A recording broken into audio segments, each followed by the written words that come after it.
আমার নাম সঞ্জু। আমি মুম্বাই শহরের একটা পুরনো পাড়ায় থাকি। এখন আমার বয়স ২২ বছর। কিন্তু এই গল্পটা তখনকার, যখন আমি মাত্র ১২ বছরের ছিলাম। আমাদের বাড়ির পিছনে আঙ্কেল আর তার স্ত্রী রাগিনী আন্টি থাকতেন। আঙ্কেল বয়সে অনেক বড় ছিলেন, কিন্তু আন্টি যেন কোনো সিনেমার নায়িকা। লম্বা ঘন চুল, বড় বড় কালো চোখ, গোলাপি ঠোঁট আর একদম ফর্সা। ছোটবেলা থেকে আমি তাকে দেখে আসছি, কিন্তু কখনো কথা বলার সাহস হয়নি। একদিন আন্টি খাটিয়ায় শুয়েছিলেন, তার ওড়না একটু নেমে গিয়েছিল আর চোখ বন্ধ ছিল। আমি শুধু তাকিয়েছিলাম। হঠাৎ তিনি চোখ খুললেন, সোজা আমার দিকে তাকালেন আর বললেন, সঞ্জু, কি দেখছ? আমি তো একদম ঘাবড়ে গেলাম। তাড়াতাড়ি বললাম, কিছু না আন্টি। তারপর অন্যদিকে তাকানোর ভান করলাম, কিন্তু মন তো আর ঠিক থাকছে না। আন্টি হালকা হেসে বললেন, আচ্ছা। আমি মাথা নাড়লাম আর চুপচাপ ফিরে এলাম। কিছুক্ষণ পর আন্টি আমাদের বাড়িতে এলেন। মায়ের সঙ্গে হাসি মুখে গল্প করতে লাগলেন। আমার ভয় হচ্ছিল, কোথাও আন্টি মায়ের কাছে কিছু উল্টোপাল্টা বলে না দেন। আমি চুপি চুপি বেরিয়ে যাওয়ার চেষ্টা করলাম। তখনই পিছন থেকে ডাক, সঞ্জু। আমার তো পা কাঁপছে। ভয়ে ভয়ে ঘুরে বললাম, জি আন্টি। আন্টি আবার হালকা হেসে বললেন, বাজারে যাচ্ছ? আমার জন্য কিছু জিনিস নিয়ে এসো। মাও মাঝখান থেকে বলে উঠলেন, হ্যাঁ বাবা, নিয়ে এসো। আমার আর কোনো উপায় ছিল না। মাথা নাড়লাম। আন্টি একটা কাগজে লেখা লিস্ট আর টাকা দিলেন। যাওয়ার সময় বললেন, জিনিস নিয়ে আমার বাড়িতেই চলে এসো। কথাটা আমার কেমন যেন লাগল, তবু কিছু না বলে চলে গেলাম। বাজার থেকে জিনিস কিনে ফিরলাম।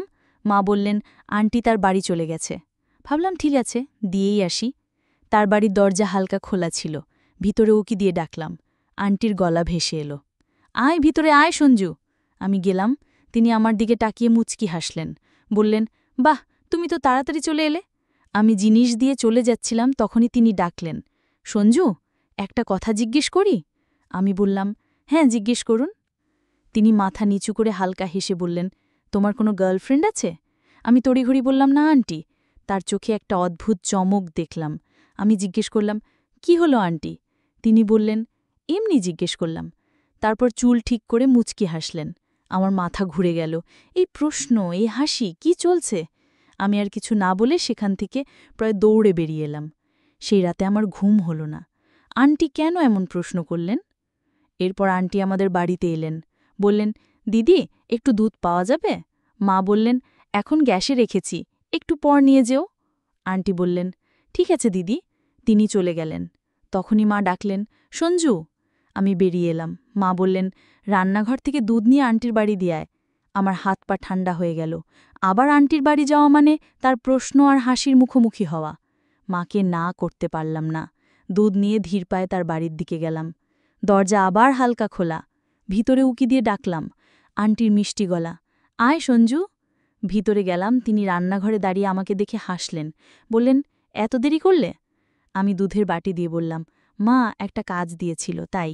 তিনি বাটি নিয়ে বললেন, আচ্ছা শোনো। আমি তড়িঘড়ি বললাম, জি আন্টি। তিনি হালকা হেসে বললেন, তোমার সত্যি কোনো গার্লফ্রেন্ড নেই?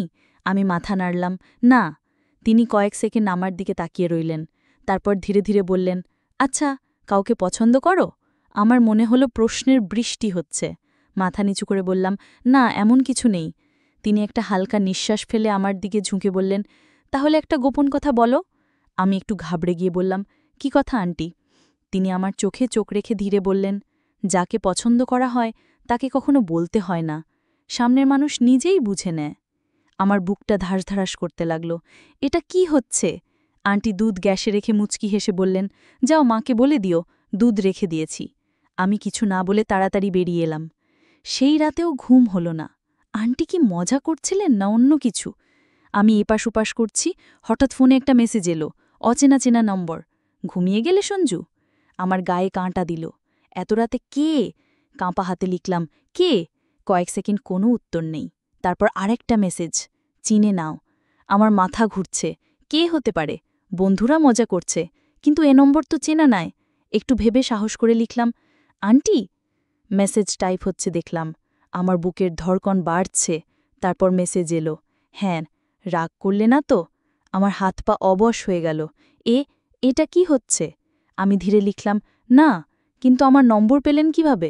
উত্তর এলো, তোমার মায়ের কাছ থেকে নিয়েছি। বলেছি কোনোদিন তোমাকে জিনিস আনতে বলতে পারি, তাই নম্বর লাগবে।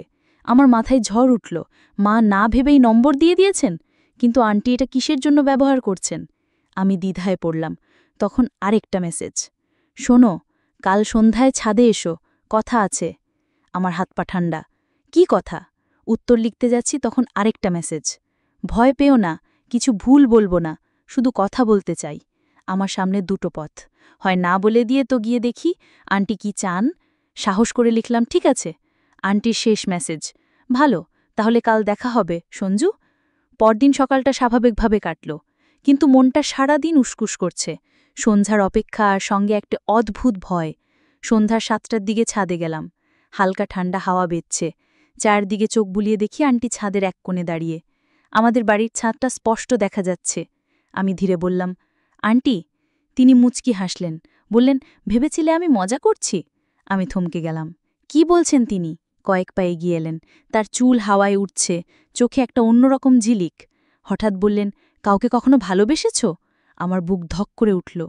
এই কেমন প্রশ্ন? আমি একটু হেসে বললাম, না। আমার ভিতরে ঝড় উঠল। আন্টি কি আমার জন্য কিছু ভাবছেন? আমি সাহস করে বললাম, আপনি এসব কেন জিজ্ঞাসা করছেন? তিনি একটু চুপ করে রইলেন, তারপর ঢিলে বললেন, কখনো কখনো কারো সঙ্গে কথা বলতে ভালো লাগে। যদি সে তোমাকে বোঝে তাহলে আরও বেশি। আমি কিছু বলতে যাচ্ছিলাম, তিনি মাথা নেড়ে বললেন, কিছু সম্পর্ক বলা হয় না, আর কিছু কথা শুধু অনুভব করার জন্য, বলার জন্য নয়। তার এই কথা আমার মাথায় ঘুরতে লাগল। এটা কি বন্ধুত্বের কথা নাকি অন্য কিছু? তিনি একটা লম্বা নিঃশ্বাস ফেলে বললেন, যাও, মা খুঁজবে। আমি মাথা নাড়লাম আর ফিরে এলাম, কিন্তু ভিতরে একটা হলচল শুরু হয়ে গেছে। যা হচ্ছে তা কি শেষ হবে নাকি চলবে? সেই রাতেও আবার বেঁচে নি। আন্টির কথাগুলো মাথায় ঘুরছে। কিছু সম্পর্ক বলা হয় না।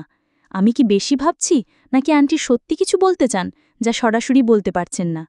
পরদিন সকালেও মনটা উদাস। দুপুর পর্যন্ত আন্টিকে দেখলাম না। সন্ধ্যায় আমি বাড়ির বাইরে দাঁড়িয়ে হঠাৎ পিছন থেকে ডাক, সঞ্জু। ঘুরে দেখি আন্টি মুচকি হাসছেন। বললেন, বাজারে যাচ্ছ?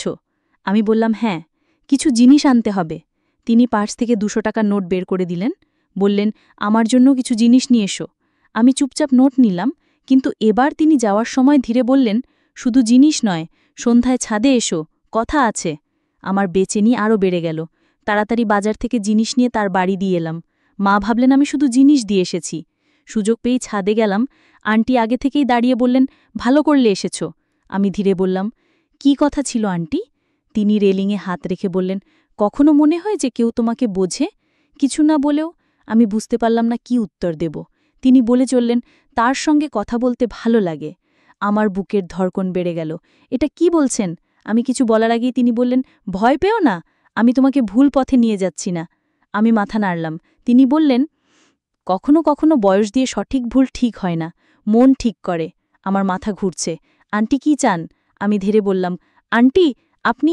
তিনি আমার কথা কেটে বললেন, যদি এসব তোমার অদ্ভুত লাগে আমি আর বলবো না, কিন্তু যদি তুমিও এই কথাগুলো পছন্দ করো তাহলে আমাদের এই ছোট্ট গোপন বন্ধুত্ব হতে পারে।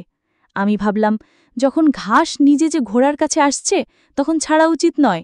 সেই রাতে আমি নিজে থেকে আন্টিকে মেসেজ করলাম, আন্টি, আমিও আপনাকে পছন্দ করি, সঙ্গে একটা হার্ট ইমোজি। আন্টি ওপাশ থেকে হার্ট ইমোজি পাঠালেন। আমি লিখলাম, আন্টি, এবার ইমোজির হার্ট নে, আসল হার্ট চাই। তিনি বললেন, কাল দুপুর 1টায় বাড়িতে চলে এসো। পরদিন আন্টির বাড়ি গেলাম। আঙ্কাল বাড়িতে ছিলেন না, আন্টি তার ঘরে ছিলেন। আমি পৌঁছাতেই তিনি আমাকে জড়িয়ে ধরলেন। আমরা দুজনে অনেক গল্প করলাম, হাসলাম আর ক্লান্ত হয়ে ঘুমিয়ে পড়লাম। বিকেল 5টায় আমি বাড়ি ফিরলাম। তো বন্ধুরা, এটা ছিল আমাদের আজকের ছোট্ট গল্প। গল্পটা কেমন লাগলো কমেন্ট করে জানিও। যদি পছন্দ হয় লাইক করো, বন্ধুদের সঙ্গে শেয়ার করো। এরকম আরও মজার গল্পের জন্য আমাদের চ্যানেল সাবস্ক্রাইব করো আর বেল আইকনটা টিপতে ভুলো না, যাতে কোনো গল্প মিস না হয়। ধন্যবাদ।